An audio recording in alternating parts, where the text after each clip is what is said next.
개혁신당의 이준석 공동대표 측은 어제 이낙연 공동대표 측에 세 가지를 제안했습니다. 당 지도부 전원이 지역구에 출마하고 이준석 공동대표가 선거 홍보의 전권을 쥔 채 양측 공동정책위 의장과 합의하는 정책과 공약은 곧장 발표하자고 했습니다. 또 이른바 무리를 일으킨 인사들의 당직과 공천 배제를 이낙연 공동대표가 직접 발표해달라는 겁니다. 이준석 대표 측 관계자는 이낙연 대표 측이 지역구 출마를 계속 거절했다며 선거운동 방식과 정책 결정도 미루고 있다고 불만을 드러냈습니다. 그러나 이낙연 대표 측은 다른 말을 합니다. 비례대표 아닌 지역구에 전원 출마하는 원칙에 동의했지만 개개인의 불출마까지 강제로 막을 순 없다는 것이라며 정책 결정도 최고의 의결을 거쳐야지 이준석 공동대표가 전권을 가져선 안 된다는 입장입니다. 또 절차 없이 특정인을 찍어서 공천을 배제하는 건 민주주의 원칙에 어긋난다며 일부 제안에는 반대 의사를 분명히 했습니다. 당초 이준석 공동대표는 오늘 긴급 기자회견을 하려다 예정 시각 직전 취소하기도 했습니다.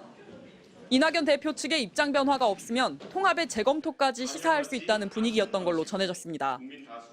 통합 일주일 만에 내홍이 불거지면서 당초 모레로 예정됐던 공천관리위원장 인선도 불투명해졌습니다.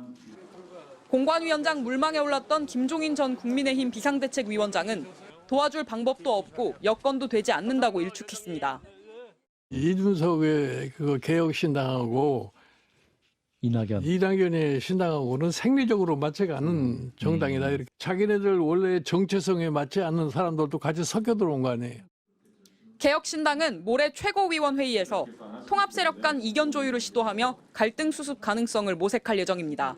MBC 뉴스 김민영입니다. 이준석 대표가 창당한 개혁신당 당원 게시판입니다. 실망 자체입니다. 탈당으로 뜻을 보여줍시다. 탈당 방법을 안내해달라는 등 탈당 의사를 밝힌 글들이 다수 올라와 있습니다. 이준석 대표가 이낙연, 이원욱, 금태섭 등 제3지대 정치인들이 이끌던 정당과 전격 합당을 선언하자 기존 지지자들이 반대하고 나선 겁니다. 힘든 결정을 적극 지지한다. 믿고 기다려주면 안 되겠냐는 등 이 대표의 결정을 지지하는 글도 일부 올라와 있지만 탈당하겠다는 글들이 대부분입니다. 이번 합당을 놓고 거대 양당에서도 온갖 세력이 모여 잡탕밥이 됐다거나 개혁신당의 법적 대표는 이낙연인가 이준석인가 같은 당 정체성에 대한 비판이 제기됐습니다. 논란이 커지자 이준석 개혁신당 대표는 자신의 유튜브 채널 실시간 방송에서 원하는 정치 세력끼리만 합당을 하는 것은 성립하지 않는 일이라며 현실론을 내세웠습니다. 보통 이렇게 나올 거예요. 지금 저희 설문조사 보면 조홍천, 이원욱 의원을 모시고 와서 배지 수는 늘리고 금태섭 의원도 괜찮은데 류호정 의원은 들어오면 안 되고 이낙연 대표의 주변에 있는 출마자들은 왔으면 좋겠는데 뭐 누구는 오면 모 인사는 오면 안 되고 이런 거거든요. 이거를 협상을 어떻게 해내야 되는지에 대해 가지고 방법론이 없습니다. 우리가 보통 체리피킹이라 하나요?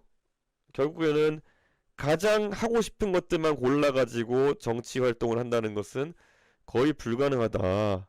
이렇게 말씀드리는 거죠. 또 합당으로 그간 내세웠던 자강론을 포기하는 것 아니냐는 비판에 대해서는 자칫 자강론을 고집하다 지역구 선거를 포기하게 될 수 있다고 설명했습니다. 지역구 선거에 있어가지고 굉장히 중요한 것 중에 하나가 뭐냐면은 단일 기호 확보입니다. 단일 기호 확보라고 하는 건 뭐냐면은 기호가 의석순번이긴 한데 거기에 더 중요한 거는 전국 단일 기호를 받는 게 굉장히 중요합니다. 그것이 3번이든 4번이든 5번이든 전국 단일 기호가 있는 정당이어야 실질적으로 지역구 선거를 치를 수가 있습니다. 그게 5석을 조기에 확보하는 거예요.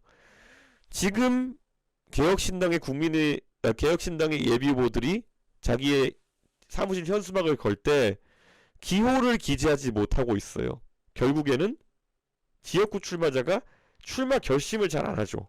그러니까 자강론으로 갔을 때 일정한 의석수와 덩어리가 되지 않은 상황 속에서 자강론을 펼쳤을 때 지역구 당선자는 개인의 인지도가 굉장히 높은 사람 정도만 자강 출마가 가능합니다. 현재 제3지대 4개 세력이 통합하면서 개혁신당에는 김종민, 이원욱, 조응천, 양향자 의원 등 현역 의원 4명이 확보된 상태입니다. 이 대표는 의석수를 추가로 늘려 현재 6석을 가진 녹색정의당을 제치고 기호 3번으로 선거를 치른다는 계획입니다. 이 대표는 당 정체성과 관련한 지지자들의 우려에 대해서도 노인 무임승차 폐지 등 공약도 당연히 유지할 것이라며 합당으로 기존 공약이나 노선이 흔들리지 않을 것이라고 단언했습니다. 개혁신당 인재영입위원장인 허은하 전 의원이 제3지대 신당 합당 선언을 두고 눈앞 총선의 이해득실 때문에 이러한 상황이 발생한 것에 대해서 개인적으로 유감이라고 밝혔습니다. 허 위원장은 어제 오후 페이스북을 통해 자신 또한 결과를 통보받은 위치에 있던 사람으로 동지들의 마음과 같았음을 고백한다며 이같이 밝혔습니다. 이어 저는 이준석 당대표의 결정을 존중한다며 황야에 뛰어들어 창당의 깃발을 들었지만 양당 기득권들이 폄하하는 한줌 세력에 맞닿아야 하는 현실을 인정해야 한다고 주장했습니다. 그러면서 우리의 정치적 신념과 철학은 변한 게 아무것도 없다면서 현실적 가치 차이로 당내 문제가 발생하더라도 설득을 통해 거침없이 행동하겠다며 우리의 힘이 되어달라고 당부했습니다. 허 위원장의 입장에 대해 개혁신당을 끝까지 믿겠다는 댓글도 있었지만 날선 반응이 줄을 이뤘습니다. 비겁하지 않겠다던 입장은 도대체 어디로 간 건지 모르겠네요. 앞으로 청년들을 위한 정치라는 말은 삼가하길 바랍니다. 의원님도 통보받으셨으면 진짜 관계자들은 대체 누구냐? 말은 잘하셨지만 이준석의 정치 생명은 이제 끝났다. 개혁신당이 진보인가요? 보수인가요? 아님 죽도밥도 아닌가요? 라며 이번 합당에 대해 반대 입장을 분명히 하는 글들이 이어졌습니다. 앞서 개혁신당 공동창당 준비위원장이었던 허은하 전 의원은 길이 아닌 곳에 아무리 뭉쳐다녀도 길이 되지 않는다고 밝힌 바 있습니다. 당원 동지 여러분, 개혁신당은 비겁하지 않겠습니다. 길이 아니면 가지 말아야 합니다. 길이 아닌 곳에서 아무리 뭉쳐다니면서 길이라고 우겨봐야 그 길은 길이 되지 않습니다. 개혁신당은 보수 정당입니다.